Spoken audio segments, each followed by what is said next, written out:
Greetings, interwebs! Fantastic. It's working. I'm actually enjoying what's happening right now. Alright. Let's close all this shit. I don't need it anymore. Alright. Fantastic. Mother of all gracious God. Wow! Alright, so after some massive technical difficulties, basically, I'll turn this down and pause it. Alright. My name is IXL's aka Joshua McMillan. I live currently in Australia, Melbourne. I am a Terran player. And this is going to be video vlog number 1 of a series I'm going to create through my journey on getting from currently where I'm sitting now, which is like mid-high diamonds on Korea, to potentially Korean GM. That's my goal. And if I can't get Korean GM, I'll get GM on NA. It's not that hard. I was in Masters on Korea. You know, everything obviously changed.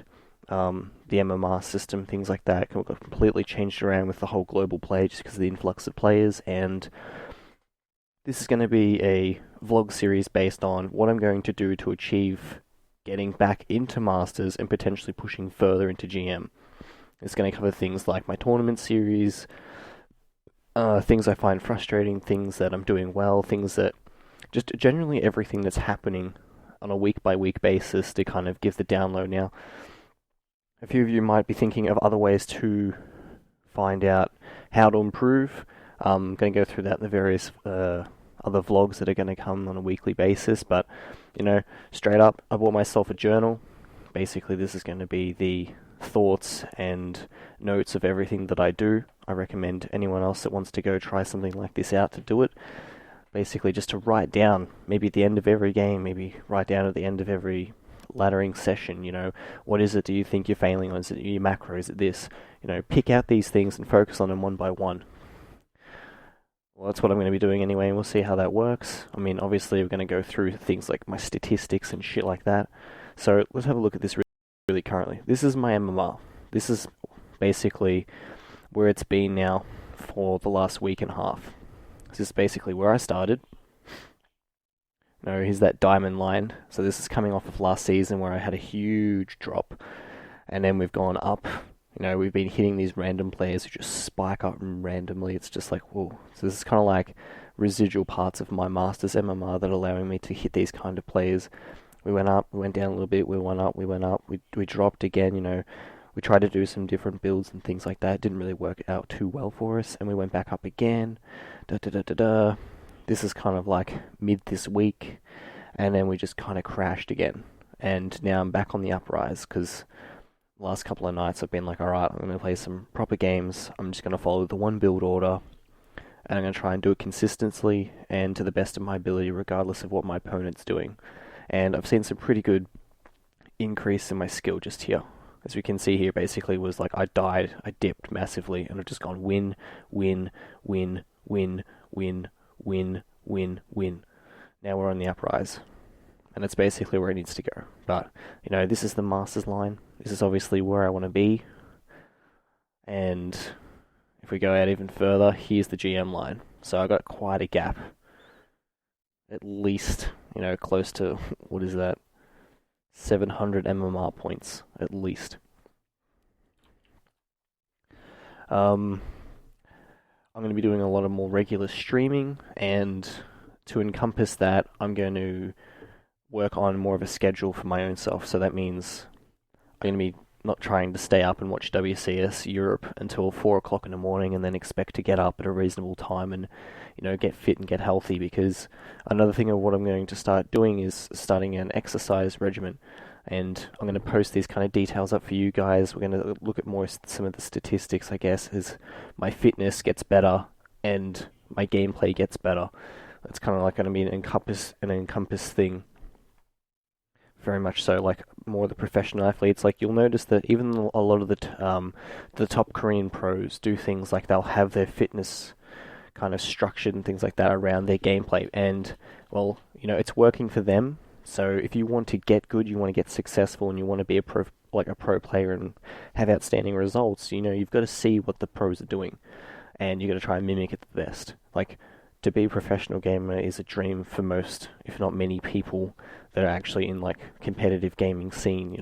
You want to get there, you want to make it, you want to be recognized, you want to be that kind of star. But you don't. I don't think a lot of people realize the actual time and the effort that the majority of the pros actually put into it, and how much it cuts into what us regular folk would be doing.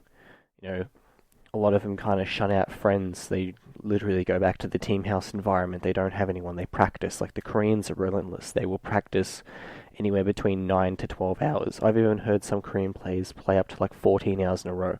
I personally can't do that. My wrist would just cave in by that point. And to give a kind of little bit of background, knowledge about my wrist was I broke it playing soccer, and basically I need to go get physio on it because it's still stiff. Broke this bone just here. Slowest growing bone in the body. It's called the scaphoid bone. It's very unfortunate. I was in a cast for about a year and a half, still kind of playing competitive FPS at that particular point. I was still really good at it, just kind of like maneuvering the mouse around with the palm of my hand and clicking. But it was on my very old setup, way before I tried to upgrade and do things like I've got now with more professional gear, better headset. Even though the mic and it's not that great, but yeah, the point is I've been a gamer for a long time. My background scene was more about Brood War. I was a very competitive player back then when I was about 14. I went under the name of Nova X, or then Nova_100. This is mainly because at the time when I was a kid, when I was going to school and things like that, I would wake up on my radio and the first thing that would be on was Nova 100. It's a radio station down here in Australia. So they were kind of like my inspiration, I guess, for the beginning of my name. Then I changed my name after I got into ICC Cup and got to the chance to playing Slayer's Boxer. And I renamed my name to Slayer X_Nova. And I made that my email, I made that my everything. It was like it was a religious thing. Boxer was just a hero to me. He was an icon that stood out as a Terran that was just so much far beyond everyone else at that current time, before the times of like Flash and J-Dong. And then when Flash kind of started to emerge into the scene, it was like, whoa, that was getting really intense. I remember like trying to sneak in on the computer, pissing off my parents because I wanted to watch like ICC Cup and GOM TV and things like that when Brood War was just massive. Like it was crazy. Then then I slipped into FPS, become a very competitive Call of Duty player. Played a lot of Halo. Halo 2 was probably about its prime. Back then, going to a lot of LAN events and basically just dominating everyone. Played it religiously with my friend Jake, and we got stupidly good at it. That's as far as I can really say on that. Got into other FPS games like Tremulous, Urban Terror, Counter-Strike, like Counter-Strike 1.4, like really, really old school stuff. I was a Quake Live champion for quite a bit, and I ran a clan called High Glory. So that was pretty interesting. FPS days were kind of great back then, but I didn't know anything more about like sponsorships. I didn't know anything about like going out and doing that. We won some money playing in comps, but that was about it. That's the extent as to what I seen. Like the only time I knew people made money off of gaming was like through StarCraft. And then I suppose in the last 6 years, so many things have changed with, well, there was the emergence of Dota and MOBAs.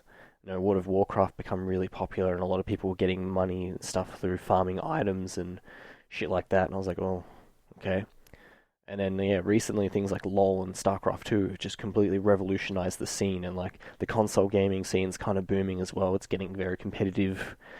The internet's kind of just allowing people to connect much more vastly, and it's just great. And I suppose it's going to be one of those things that, well, these vlogs is just kind of be my thoughts about what's happening, what I'm doing. Tits out or GTFO, soz man.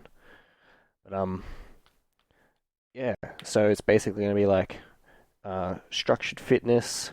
I'm going to be doing more practical builds, but I won't be streaming the majority of my structured builds. When I stream, I'm going to be doing a little bit of YOLO stuff, be a little bit more freelance, and probably go on North America and just see what I can do there. Do like Sky Terran builds, or just something that's on the fly, because I don't really care much about that server. It's really not that hard to get masters on there, even though there's a vast majority of people who can't attain it. But the steps that I'm taking to improve myself on the Korean ladder should be like small incentives for other people.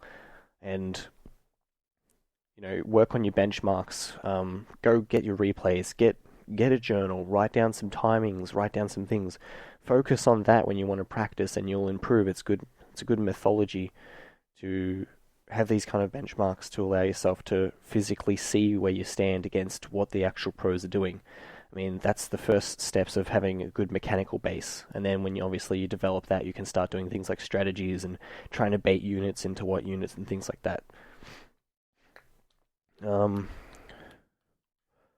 What else? To wrap this up, I think currently I weigh 83 kilos and I have a total body fat percentage of 27, I think. If that scale is anything close to correct inside my bathroom. If it's not, well, I guess tough luck either way. My goals are to be able to run 15k straight. I'm going to go entering into the Spartan Challenge and what's the other one? Tough Mudder. So I'm going to be doing some physical activity to try and get in on that. My short-term goals, I guess, is going to be just to jump in any and all tournaments I can, with whether it be in North America, whether it be Australia, the Southeast Asia scene, either one. Just jump into as many as possible. Just see what happens with my performance. It's like, am I losing to all-ins? Is this what's happening? Is people playing aggressive? Either way, people that I play in tournaments are going to be writing down in my journal and making notes of their play styles, so that way in future games I can, I suppose, preemptively, I guess, metagame them. Obviously, you got to do things like scouting, things like that, but the whole idea about having people like physically written down and going, this is the style they've used against me this time, and this time, and then this time they threw in a cheese. Like a lot of players within at least Southeast Asia are a lot more predictable than people give them credit for. And I'm going to be one of those players. It's like all of us are striving to become more mechanically based, like just have the mechanics there to be strong players. So therefore, you generally follow 2 or 3 sets of builds per matchup, and I can abuse that, even though I'm also going to be a part of that I suppose that scene. But yeah. Well, thank you all for tuning in. This is vlog number 1 of the road to GM on Korea. That's basically what I'm going to be striving for. Might try and go for GM on NA, but like I said, that server's kind of feels a bit dead to me. If you want to be the best, or the best you can be, you've got to play against the best that there are, and nothing to really give anything out to the rest of the world servers, but Korea is the most competitive server out there. If you can get in at least high masters on there, you're doing alright. Alright guys, thank you for the support and thanks for tuning in. I am IXL's Runamok. Feel free to tweet at me. I'm at IXL's Runamok. Follow me on my stream. Any questions, things like that, would be absolutely fantastic. Message me.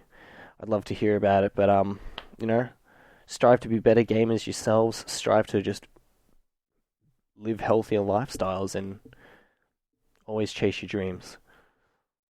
See you later.